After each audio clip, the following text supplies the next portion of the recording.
Bapak Ibu ingatkan diri, seberkuasa apapun engkau, setinggi apapun jabatanmu, sehebat apapun, ingat, kalaupun tidak ada di atas engkau, ada Tuhan yang menilai engkau.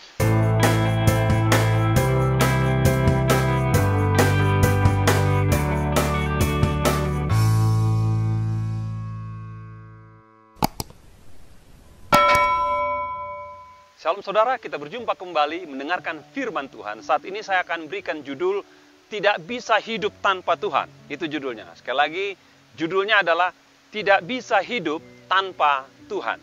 Saya baca dari Amsal 3 ayat 5 dikatakan demikian. Percayalah kepada Tuhan dengan segenap hatimu dan janganlah bersandar kepada pengertianmu sendiri. Percayalah kepada Tuhan dengan segenap hatimu dan janganlah bersandar pada pengertianmu sendiri. Tidak bisa hidup tanpa Tuhan. Ketika hidup Anda ada pada persimpangan godaan pikiran yang logis atau Tuhan yang tak terpahami. Atau Tuhan yang tak terpahami. Perhatikan ini, kita tidak bisa hidup tanpa Tuhan. Saya ulangi, ketika hidup Anda tergoda pada persimpangan godaan pikiran yang logis atau Tuhan yang tak terpahami, perhatikan, Tuhan tetap menjadi pilihan yang terbaik dalam kehidupan kita. Saya pelajari Bapak Ibu, dalam proses perkembangan sejarah peradaban manusia, Bapak Ibu, ada satu masa dikatakan manusia tiba pada era postmodern. Ya, kemajuan-kemajuan berlangsung, perkembangan-perkembangan kebudayaan berlangsung, bahkan perkara-perkara penemuan-penemuan yang dasar terjadi dan manusia menjalani kehidupan dengan luar biasa, maju, berlimpah, kaya, sukses, gemilang. Namun ingatlah Bapak Ibu, pada era seperti itu, maka ada perkembangan pemikiran juga yang terjadi di dunia. Dengan era postmodern, maka orang berpikir Bapak Ibu, tidak ada yang absolut. Tidak ada yang absolut. Ya, semua bisa dipertanyakan, semua bisa disangkal, dan semua bisa diragukan. Dan orang-orang era postmodern Bapak Ibu, itu mempertanyakan segala sesuatu. Bagi mereka, realita yang kelihatan, yang real, itulah yang bisa dipercaya. Segala sesuatu yang tidak bisa masuk akal, sekalipun itu berkaitan dengan keyakinan itu sendiri, perlu dipertanyakan. Bahkan orang-orang postmodern Bapak Ibu, itu mereka mempertanyakan Tuhan sendiri. Karena Tuhan gak masuk akal, Tuhan gak masuk logika yang logis. Maka mereka mempertanyakan, apakah masih ada Tuhan? Apakah percaya Tuhan itu masih masuk akal? Apakah bersandar, berseru, beribadah kepada Tuhan masih sebuah pilihan yang harus dikerjakan dalam hidup? Bapak Ibu, oleh sebab itu orang-orang pada postmodern akhirnya tergoda dan percaya pada ajaran-ajaran yang dibuat oleh pemikiran manusia, yang dibuat oleh hikmat manusia.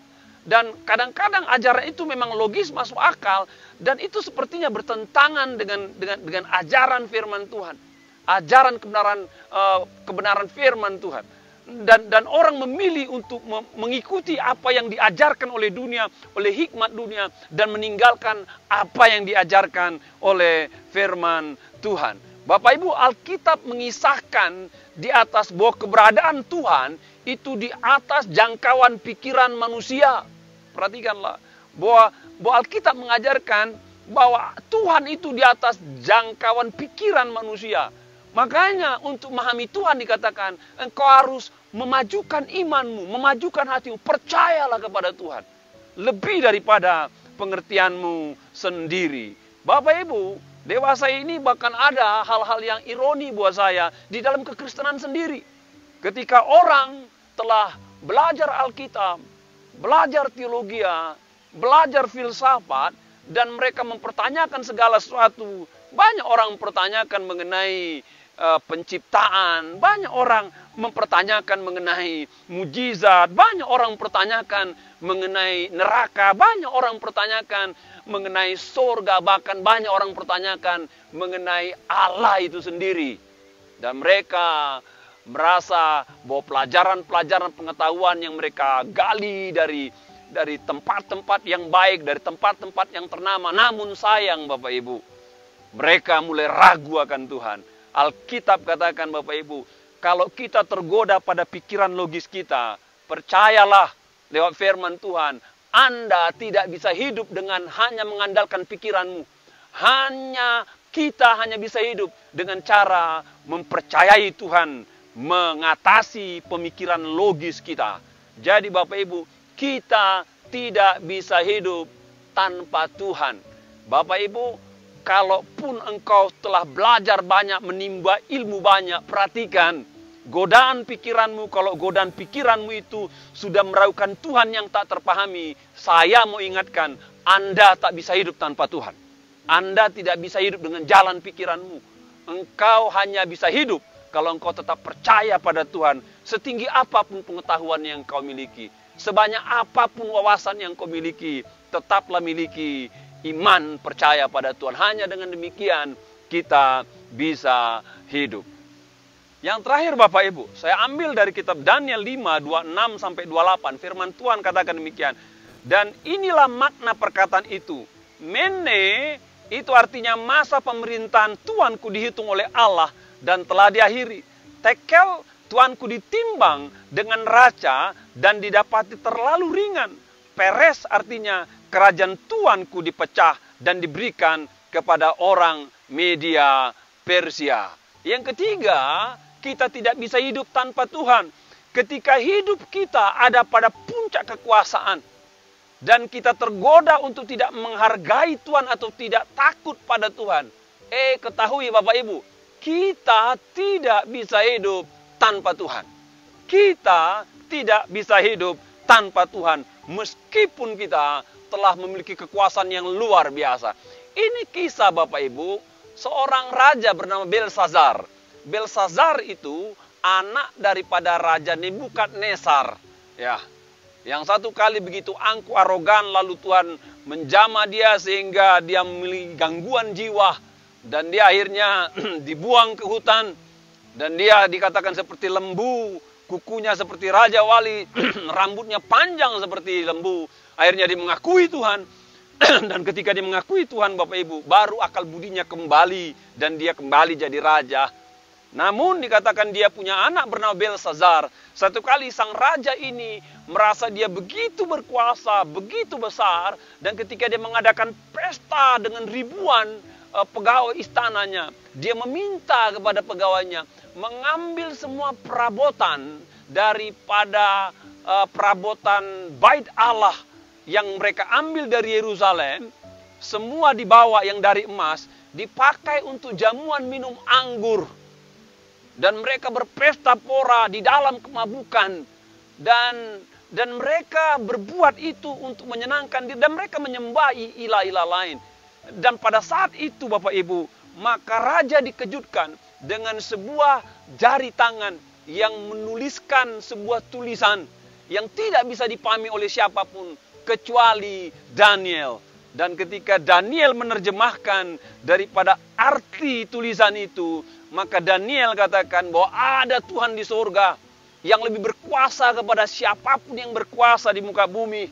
Dan dikatakan, Mene itu dikatakan, Tuanku selesai bertugas, berhenti. Dengan kata lain, kalau kita berkuasa, ingatkan diri, Tuhan yang berkuasa yang memberikannya Bapak Ibu. Ingatkan diri. Ya, Tuhan saudara itu berkuasa. Dia berkuasa memberikan apapun. Dia berkuasa menciptakan apapun. Kalau Bapak lihat, saya ada punya background di air terjun ini. Perhatikan Bapak Ibu, ini kekuasaan Tuhan. Dialah yang menciptakan langit. Dia menciptakan alam. Dia menciptakan bumi. Dia menciptakan semua yang ada. Menciptakan Anda juga. Menciptakan saya juga. Dan kalau kita menikmati kekuasaan, menikmati kemewahan, menikmati kelimpahan, menikmati udara segar, menikmati lingkungan yang indah, perhatikan, ingatkan diri, itu kekuasaan Tuhan. Bukan kekuasaan kita Bapak Ibu. Itu kekuasaan Tuhan. Jadi kalau engkau punya posisi tinggi, jabatan tinggi, kekuasaan tinggi, jangan sekali-sekali kita meragukan Tuhan. Jangan sekali-sekali kita merendahkan Tuhan. Jangan sekali-sekali kita berbuat semena-mena seakan-akan Tuhan tidak masuk hitungan dalam kehidupan kita. Satu kali ketika Alkitab berkata, Tuhan melihat raja ini tidak menghargai Tuhan, maka Tuhan menghentikan kekuasaannya dan memberikannya kepada yang lain. Dikatakan kata tekel artinya Bapak Ibu, Tuanku ditimbang dengan raca dan didapati terlalu ringan. Waduh, ini ketukan buat saya Bapak Ibu. Bapak Ibu, hidup saudara ditimbang. Ditimbang oleh Tuhan, diukur oleh Tuhan, dinilai oleh Tuhan. Jadi Bapak Ibu begini, biasanya dalam kehidupan berorganisasi, pemimpin itu menilai bawahan. Pasti seperti itu Bapak Ibu. Kalau bawahannya bagus, pasti naik jabatan. Kalau bawahannya baik, pasti naik pangkat. Kalau bawahannya berkualitas, pasti naik gaji.